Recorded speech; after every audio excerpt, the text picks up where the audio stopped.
শুরু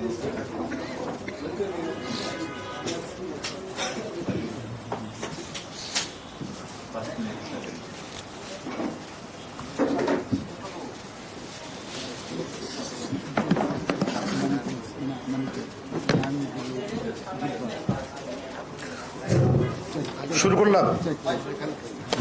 সুপ্রিয় সাংবাদিক ভাই ও বোনেরা, আপনাদেরকে আন্তরিক শুভেচ্ছা জানাচ্ছি।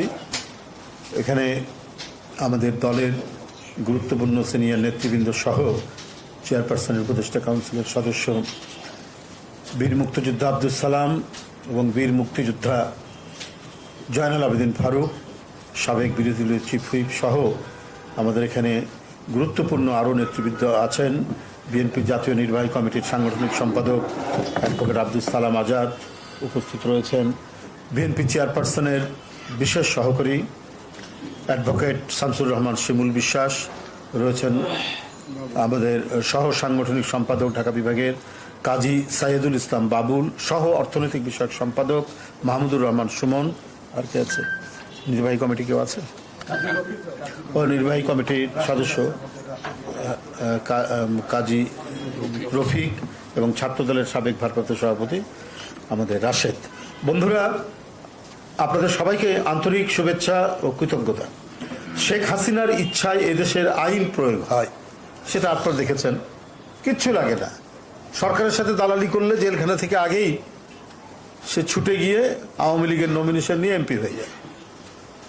আর যারা দলের পক্ষে, গণতন্ত্রের পক্ষে থাকে তাদেরকে জেলখানায় পচে মরতে হয়, দীর্ঘদিন অবস্থান করতে হয়, অনেক দিন অবস্থান করতে হয়, মাসের পর মাস, বছরের পর বছর। আপনারা দেখেছেন দলের মহাসচিব, দলের জাতীয় স্থায়ী কমিটির সদস্য দুইজন, মির্জা আব্বাস এবং আমির খসরু মাহমুদ চৌধুরী, এরা কেউ নিষ্কৃতি পায়নি।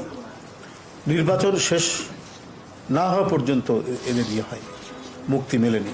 অথচ একেবারে মিথ্যাই শুধু নয়, ডাহা মিথ্যা মামলা সাজিয়ে, ঘটনা সাজিয়ে গ্রেপ্তার করা হয়েছে তারা সহ প্রায় 25-26 হাজার নেতাকর্মীকে। বন্ধুরা, প্রচলিত ফৌজদারি দেওয়ানি যে আইনে আছে সেটার কোনো দরকার নেই, লিখিত যে আইন আছে দরকার নেই। সকল আইন শেখ হাসিনার সংস্করণ অনুযায়ী, তার ভাষ্য অনুযায়ী প্রয়োগ করতে হয় এই দেশে। 7ই জানুয়ারির ডামি নির্বাচনের পর বাংলাদেশের একচ্ছত্র অধিপতি হয়ে ওঠেন, আগেই ছিলেন কর্তৃত্বপরায়ণ, এখন আরও বেশি একচ্ছত্র অধিপতি হয়ে ওঠেন শেখ হাসিনা। দেশনেত্রী বেগম খালেদা জিয়া ও দেশনায়ক তারেক রহমান সহ দেশের বিরোধী দলের প্রধান নেতারা সহ লক্ষ লক্ষ নেতাকর্মীর উপর নেমে আসা জেল, জুলুম, অত্যাচার আর অবিচারের প্রকটতা দেখে বিশ্ব সম্প্রদায় বিচলিত হলেও তাতে প্রধানমন্ত্রীর কোনো যায় আসে না। তার সকল অপকর্মের দায় নিয়েছে পার্শ্ববর্তী দেশ।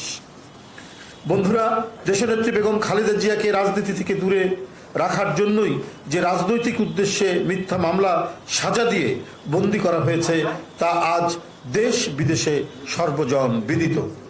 গতকাল যুক্তরাষ্ট্রের মানবাধিকার রিপোর্টেও সেটি উল্লেখ করা হয়েছে।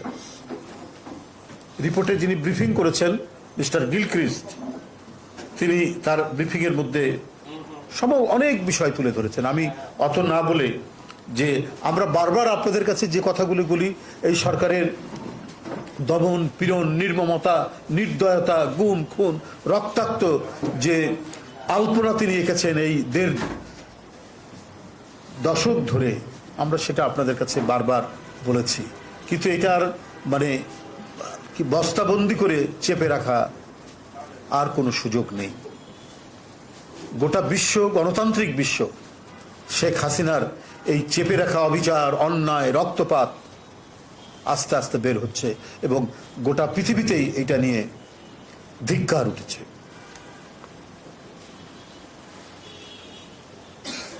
রিপোর্টে বাংলাদেশের গুম খুন, গুপ্ত হত্যা ও কারা নির্যাতন সহ ভয়াবহ মানবাধিকার লঙ্ঘন বিষয়ে গভীর উদ্বেগ প্রকাশ করা হয়। সেখানে আরও বলা হয়েছে, অবাধ ও সুষ্ঠু নির্বাচনের মাধ্যমে সরকার পরিবর্তনের নাগরিকদের অধিকার হরণ করা হয়েছে।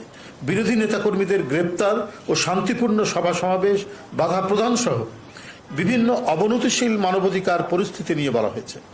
যুক্তরাষ্ট্রের মানবাধিকার রিপোর্ট এটা একটি খুব গুরুত্বপূর্ণ যেটা আমরা অনেকবার আপনাদের কাছে বলেছি, সেটাও এবার এখানে উঠে এসছে, যে একটা খুবই অবধারিত সত্য কথা, দৃশ্যমান ঘটনা, অবিচারের কি নির্মমতা, সেটা আজকে বিশ্বের গণতান্ত্রিক দেশের প্রতিবেদনও উঠে আসছে। যুক্তরাষ্ট্রের মানবাধিকার রিপোর্টের ব্রিফিংয়ে মিস্টার গিলক্রিস্ট মানবাধিকার পরিস্থিতিতে উদ্বেগজনক বলেছেন, এবং ব্রিফিংয়ের এক পর্যায়ে তিনি বলেছেন, a political প্লয় to remove the leader of the opposition, দেশনেত্রী বেগম খালেদা জিয়াকে উদ্দেশ্য করে এটা বলেছেন, from the electoral process. Begum Khaleda Zia যাতে ইলেকট্রাল প্রসেসে নির্বাচনে অংশগ্রহণ করতে না পারেন, এই কারণেই এই ষড়যন্ত্র, এই প্লয়টা করা হয়েছে। ইভেন এমনকি as multiple corruption charges against prime minister were dropped by the prosecutor. ওই যে 111-এ দেশনেত্রীর নামে 4টা মামলা দিয়েছিল, আর শেখ হাসিনার নামে 15টি মামলা, কিন্তু যে ক্ষমতার জোর এত বেশি, সেখানে আইন কানুন আদালত কোনো কিছুর প্রয়োজন হয় না। শেখ হাসিনার ভয়ে কম্পমান আইন আদালত প্রশাসন, তারা শেখ হাসিনা যা বলেছে তাই হয়েছে। দেশনেত্রীর নামে মিথ্যা মামলাগুলোর উপর তারা আইনি প্রক্রিয়া সাজা দেওয়া, মিথ্যা মামলা সাজানো করেছে। আর তার নামে যে 15টি মামলা, সেটা একেবারে কাল বৈশাখীর ঝড়ে শেখ হাসিনার হুমকির কাল বৈশাখীর ঝড়ে সেটা আকাশে মিলিয়ে দেওয়া হয়েছে, কর্পূরের মতো এটা মিলিয়ে গেল। আমরা এই বিষয়গুলি অনেকবার বলেছি, সেটাও এবারে ফুটে উঠেছে যে even as multiple corruption charges against prime minister were dropped by prosecutors. দেশনেত্রী বেগম খালেদা জিয়ার সাজা নিয়ে দেশবাসী এতদিন যা মনে করেছে তা মার্কিন প্রতিবেদনে উঠে এসেছে, এবং জনগণ এটা বিশ্বাস করত যে বেগম খালেদা জিয়া রাজনৈতিক প্রতিহিংসার শিকার, বেগম খালেদা জিয়া শেখ হাসিনার বিদ্বেষের শিকার, শেখ হাসিনার অসুয়ার শিকার। সেটা এখন গণতান্ত্রিক বিশ্বের যারা খুব অবজেক্টিভলি এটা পর্যবেক্ষণ করছেন, অবজার্ভ করছেন, তারা এখন সেগুলোকে তুলে ধরছেন। দামি প্রধানমন্ত্রীর দ্বারা আবারও প্রমাণিত হলো, ফ্যাসিবাদ প্রতিষ্ঠা পেলে বিরোধী শক্তি সহ গণতন্ত্র স্বীকৃত নাগরিক স্বাধীনতাকে নিশ্চিহ্ন করা যায়। আর আইন আদালত প্রবল প্রতাপশালী এক নায়কের নির্দেশপত্র মোতাবেক চলে, যেমনভাবে শেখ হাসিনা ক্ষমতাসীন হওয়ার পরে নিজের মামলাগুলিকে নিরুদ্দেশ করেছেন। আর বিরোধী দল দমনের বিপুল প্রচেষ্টা সার্থক করতে গুম, বিচার বহির্ভূত হত্যা ও ধারাবাহিক খুনের এক ভয়াবহ মানবাধিকার লঙ্ঘনের বাতাবরণ তৈরি করা হয়। সুষ্ঠু ভোট, নির্বাচন, ভোটাধিকার কবরে সাইতে থাকে ফ্যাসিবাদের উত্থান হলে। প্রকৃত বিরোধী দল না থাকায় ডামি জাতীয় সংসদকে পরিণত করা হয় হাউস অফ এন্টারটেইনমেন্টে।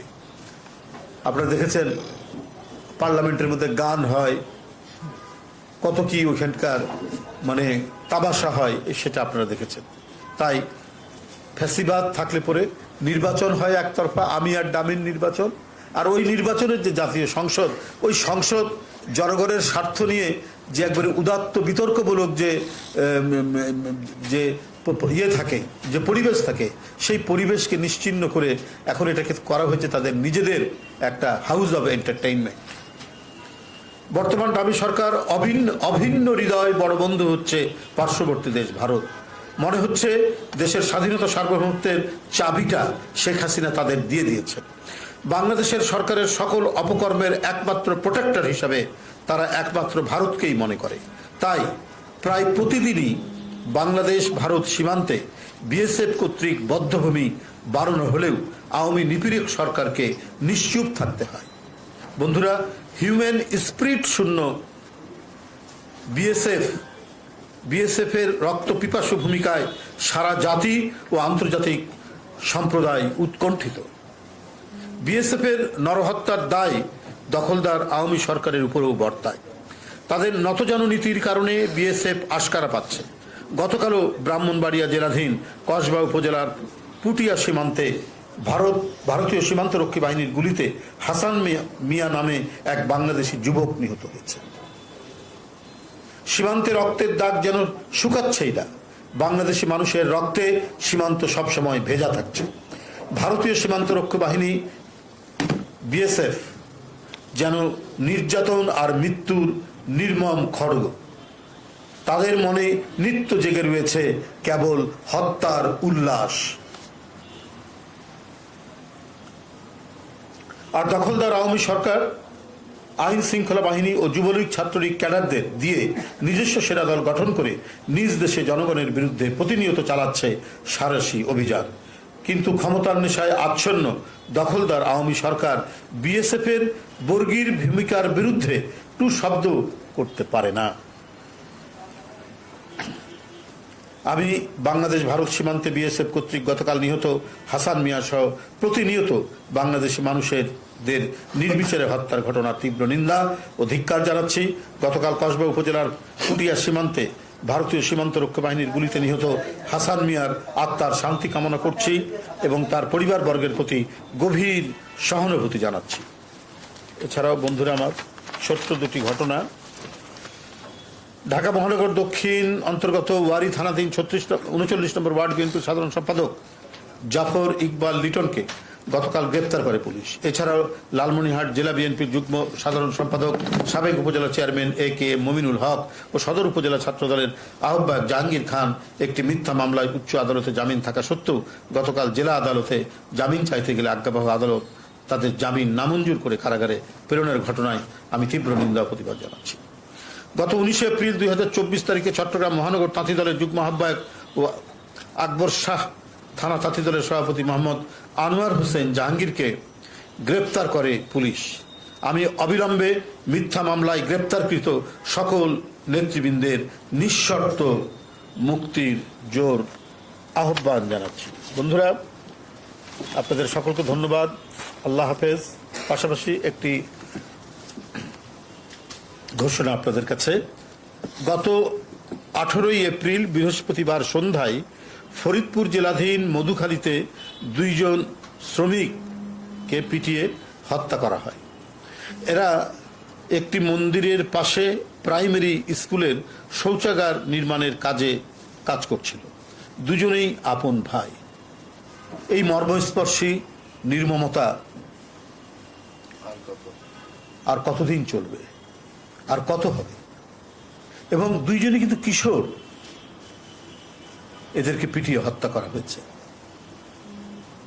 আমি এটা তীব্র নিন্দা প্রতিবাদ জানাচ্ছি এই ভয়ঙ্কর পরিস্থিতির। পাশাপাশি বিএনপির পক্ষ থেকে এটি